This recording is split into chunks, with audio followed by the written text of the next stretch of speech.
নমস্কাৰ বন্ধুসকল, আমাৰ অন্য এটা ভিডিঅ'লৈ আপোনালোকক স্বাগতম জনালোঁ। জিকে পাৰ্ট 5 ভিডিঅ'টো শেষলৈকে চাব আৰু চেনেলটো ছাবস্ক্ৰাইব কৰি দিয়ক। কুৱেশ্যন নম্বৰ 1, 1867 চনত ক'ত কেশৱ চন্দ্ৰ সেনে আত্মাৰাম পাণ্ডুৰাংগক প্ৰাৰ্থনা সমাজ প্ৰতিষ্ঠা কৰাত সহায় কৰিছিল? অপশ্যন 1 পুনাত, অপশ্যন 2 চেন্নাইত, অপশ্যন 3 বোম্বেত, অপশ্যন 4 কলিকতাত। শুদ্ধ উত্তৰটো হ'ল বোম্বেত। কুৱেশ্যন 2, আন্তঃৰাষ্ট্ৰীয় ক্ৰিকেট কাউন্সিল (ICCৰ) পুৰুষৰ ক্ৰিকেট বিশ্বকাপ 2023 কোন দেশে আয়োজিত কৰিব? অপশ্যন 1 পাকিস্তানে, অপশ্যন 2 ইংলেণ্ডে, অপশ্যন 3 নিউজিলেণ্ডে, অপশ্যন 4 ভাৰতে। শুদ্ধ উত্তৰটো হ'ল অপশ্যন 4 ভাৰতে। কুৱেশ্যন 3, নিম্নলিখিত কোনটো ভাৰতীয় সংবিধানৰ ৰাজ্যিক সূচী বা ৰাজ্যসূচীৰ এটা বিষয়? অপশ্যন 1 বেংকিং, অপশ্যন 2 বন্দৰ, অপশ্যন 3 কৃষি, অপশ্যন 4 ৰেলৱে। শুদ্ধ উত্তৰটো হ'ল অপশ্যন 3 কৃষি। কুৱেশ্যন 4, নিম্নলিখিত কোনগৰাকী বাদ্যযন্ত্ৰ সাবুত বাদনৰ বাবে প্ৰসিদ্ধ?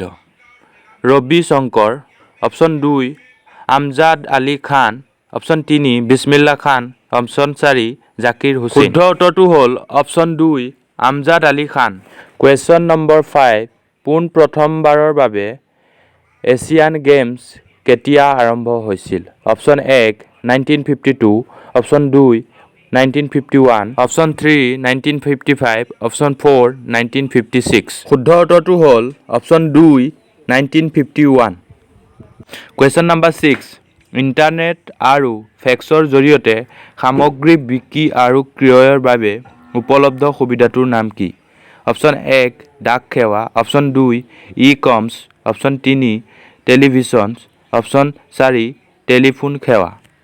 শুদ্ধ উত্তৰটো হ'ল অপশ্যন 2 ই-কমাৰ্চ। কুৱেশ্যন নম্বৰ 7, প্ৰধানমন্ত্ৰী নৰেন্দ্ৰ মোদীয়ে দক্ষিণ ভাৰতৰ কোনটো ৰেলপথত প্ৰথমখন বন্দে ভাৰত এক্সপ্ৰেছ ৰেলক নীলা পতাকা দেখুৱাইছিল? Option 1 Mettupalayam Ooty, option 2 Ernakulam Kollam, option 3 Bengaluru Chennai, option 4 Mysuru Chennai. শুদ্ধ উত্তৰটো হ'ল অপশ্যন 4 মহীশূৰ টু চেন্নাই। প্ৰশ্ন নং 8, তলৰ কোনটোৱে কোষক আৱৰ্জনা নিষ্কাশন ব্যৱস্থাত সহায় কৰে? অপশ্যন 1 লাইচোজম, অপশ্যন 2 ৰসধ্বনি, অপশ্যন 3 মাইট্ৰকণ্ড্ৰিয়া, অপশ্যন 4 ৰাইব'জম। শুদ্ধ উত্তৰটো হ'ল অপশ্যন 1 লাইচোজম। প্ৰশ্ন নং 9, ভাৰতীয় সংবিধানৰ তলৰ কোনটো অনুচ্ছেদত ভাৰতৰ নিয়ন্ত্ৰক আৰু মহানিৰীক্ষকৰ বাবে স্বতন্ত্ৰ কাৰ্যালয়ৰ ব্যৱস্থা আছে? অনুচ্ছেদ 160, অপশ্যন 2 অনুচ্ছেদ 158, অপশ্যন 3 অনুচ্ছেদ 134, অপশ্যন 4 অনুচ্ছেদ 148। শুদ্ধ উত্তৰটো হ'ল অপশ্যন 4 অনুচ্ছেদ 148। প্ৰশ্ন নং 10, ভাৰতীয় ৰাষ্ট্ৰীয় গেমছ 2022ৰ 36 সংখ্যক সংস্কৰণত মুঠ ক্ৰীড়াৰ সংখ্যা কিমান আছিল?